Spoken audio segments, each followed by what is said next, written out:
Hey there, fellow learners. Ready for another deep dive? Absolutely. This time, we're exploring creativity. Ooh, fascinating. We've got two incredible books to guide us. Big Magic by Elizabeth Gilbert Oh, I love that one. and Creativity, Inc. by Ed Catmull, Pixar's co-founder. Okay, so two very different perspectives. Exactly.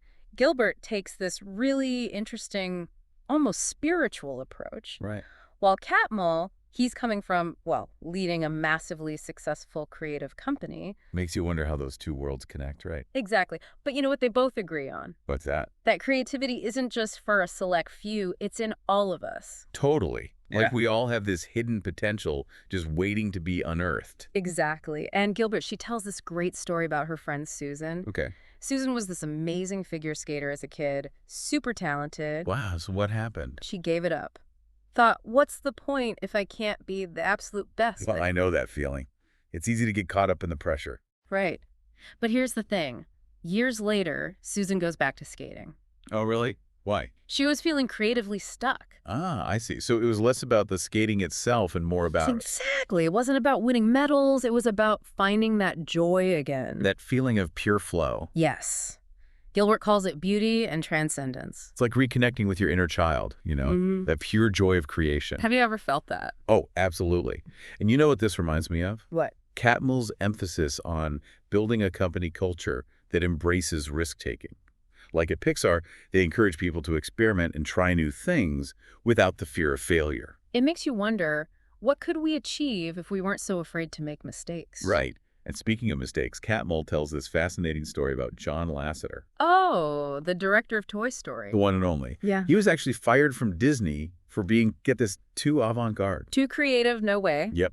They thought he was too out there. And then he ends up at Pixar and revolutionizes animation. It's incredible, right? It just goes to show sometimes what's seen as a weakness in one context. Can be a huge strength in another. Exactly. And this actually ties into another big theme in Gilbert's book. Okay, what's that? Taming your fear.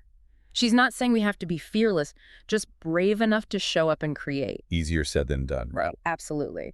But Gilbert, she offers this fascinating concept to help with that. Okay, I'm intrigued. The external genius.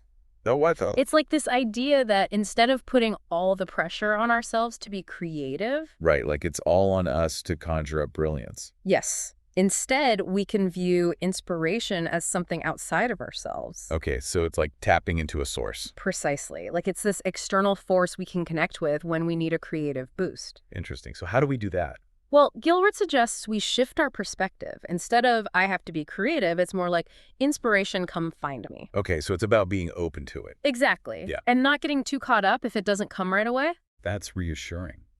Because sometimes you sit down to create, and she dot nothing. It happens to the best of us. Even Gilbert, she talks about this novel she worked on for years. Oh, yeah. What happened to that? She ended up abandoning it. Oh, no. After years of work. Yeah, but here's the thing. Years later, her friend, Anne Patchett, the novelist. Yeah, I know her.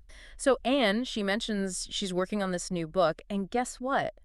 It had a strikingly similar premise to Gilbert's abandoned novel. Wow, what are the chances? It's like the idea itself was like waiting for the right moment, you know? Yeah. The right person to come along. Exactly. Gilbert, she describes as being like a foster mother to the idea. Oh, I love that. You nurture it, And then, when it's ready, it finds its true home. And in this case, it became Patchett's novel State of Wonder. Exactly. Sometimes you have to let go for something even better to emerge. It's true. But it's hard though, right? Letting go of a project, especially when you've put so much into it.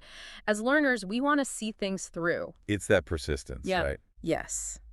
But sometimes, I guess stepping back can be just as important. It's about embracing the unpredictable nature of creativity. And this actually reminds me of a story Catmull tells about Toy Story 2. Remember that one? Of course. Who doesn't love Toy Story? So they're working on the film, and they get pretty far into production. Okay. And they realize it's just not working. Oh, no.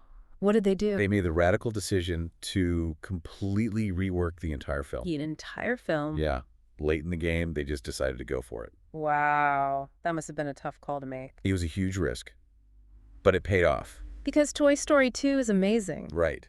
And it shows that sometimes the messier the process, the better the outcome. It It reminds me of what we were saying about making mistakes. Sometimes you just have to embrace the chaos. Exactly. And Catmull, he talks about the importance of iteration. Like, you don't have to strive for perfection right away. Right, that's good to hear. You try things out, you experiment, you refine. It's a process. It's like that whole done is better than perfect idea, right? Exactly.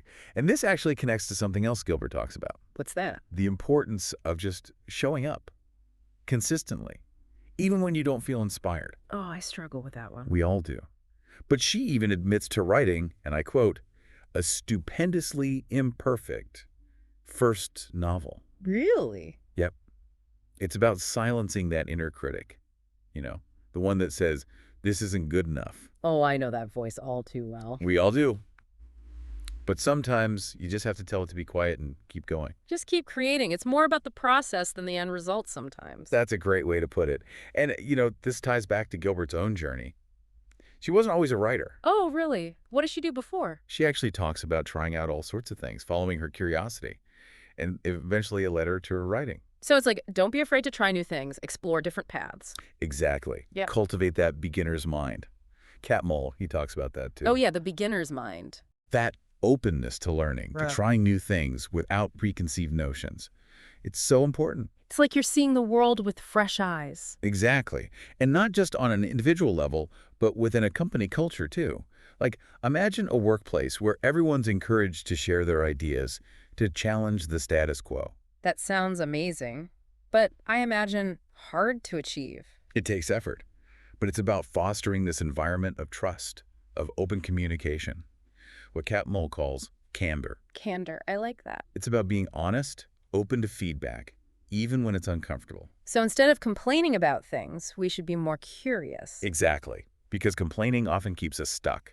It's like a creativity killer. Exactly. While curiosity, it opens doors. It leads to new possibilities. Gilbert, she talks about actively looking for the wonder in everything. Wonder, that's a beautiful word. Instead of focusing on what's wrong, ask yourself, what if? What if? I like that. What if I tried this? What if I explored that? It's like turning complaints into questions. Exactly. And this reminds me of another great story from Catmull. Oh, let's hear it. So Pixar, they did this experiment called Notes Day. Notes Day? What's that? They shut down the entire company for a day. The entire company? Wow. And they had employees from different departments meet in random groups. Oh, interesting. So you might have animators talking to accountants? Exactly. The goal was to encourage cross-department communication and feedback. So did it work? Was it a success? It was a huge success. They uncovered all sorts of hidden problems, generated tons of new ideas. That's amazing. It's like the power of bringing diverse perspectives together, right? Exactly. It's about breaking down those silos and being open to learning from anyone, anywhere. It reminds me of that story from Big Magic about Clive James, the writer. Oh, yeah. What was it again? He found himself painting stars on children's bikes when he felt creatively stuck. That's right. He just went with it, embraced the unexpected. And it helped him reconnect with his writing. It's like those unexpected detours can sometimes lead us back to ourselves, It makes you wonder what seemingly insignificant activity could spark your own creative breakthrough. Right. What have we been overlooking? Exactly. Makes you think about those passions we've set aside, Oh, totally. Like, maybe there's something we used to love but thought, nah, not practical enough. Exactly, or maybe we were afraid to take it seriously. It's like what Gilbert was saying about her friend Susan Yeah. in the figure skating. Sometimes you just have to reconnect with that pure joy of it. Exactly. And who knows, it might lead to something amazing. Or maybe, like Clive James, you'll find yourself painting stars on bikes. And rediscovering your passion for writing. There's magic in the unexpected, right? Absolutely. And Gilbert's book, it's full of these great stories about embracing that absurdity. Oh, yeah. Like what? Well, she talks about these Balinese dancers, Right. and they had to create these divinity-free dances. Divinity free. Okay, now I'm really curious. So tourists were watching their traditional sacred dances. Right. And they were taking them way too seriously. Oh, I've been there. Sometimes you just want to let loose and enjoy the show. Exactly. But it was making the dancers uncomfortable. Oh, I get it. Like it was losing its joy, becoming too serious. Exactly. So they created these new dances just for fun. I love that. It's like a good reminder that creativity doesn't always have to be so serious. Right. It can be playful. It can be joyful. It's about finding that balance, right, between dedication and just pure fun. Totally. And I think that's something both Gilbert and Catmull would agree on. Creativity shouldn't feel like a burden. Definitely not. It's a gift. It's about tapping into that sense of wonder and letting it lead you. And having the courage to see where it takes you. Exactly. Remember that line from Big Magic? Do you have the courage? Ooh, I'm getting chills. The treasures that are inside you are hoping you'll say yes. Yes.